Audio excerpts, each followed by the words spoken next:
So let's now create another URL. And in order to create another URL, you need to understand the structure of URLs in Django. So the structure is the following. First of all, whenever you want to create a URL, you need to specify the URL of the complete app. So here we have an app. We have an app called blog. Therefore, the URL is going to be for a blog / and then whenever you want to create another URL inside that app, inside that blog app, you need to specify that in the urls.py. So for example, if I want to create a URL called specific in the app, specific, it's going to be under the blog. So it's going to be defined in the urls.py. So we have two URLs files.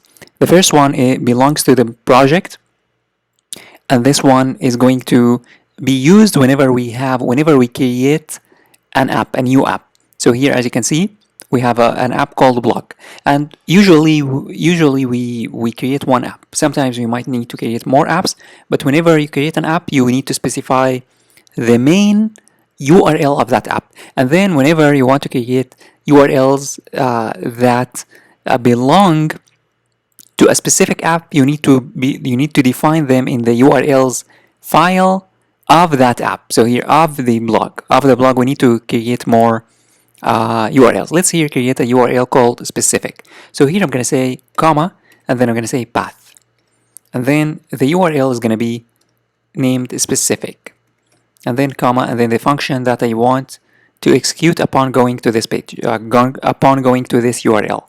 So I'm going to say views dot specific, and then I'm going to give a name to this URL. I'm going to name it name specific.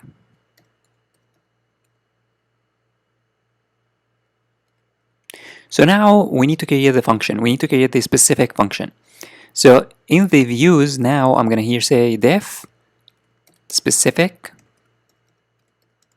and then I'm going to pass the request, and then I'm just going to say return, and then I'm going to return the HTTP response, and then I'm going to say this is the specific URL. Let me now save everything. I'm going to click on file and then save all, and then I'm going to run my server. I'm going to here click on view and then terminal. I'm going to run my server.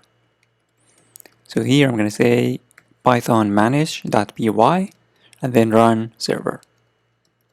Now let me hit enter.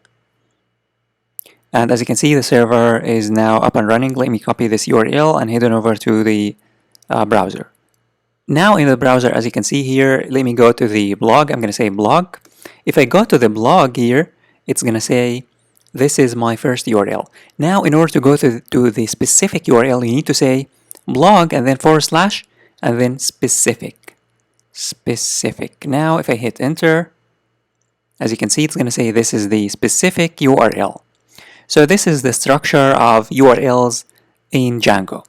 We have two places to define our URLs. The first one is in the my project, which is used to define the main URL of the app that you have, or the apps that you have, and the URLs that a separate URLs file that belongs to each specific app.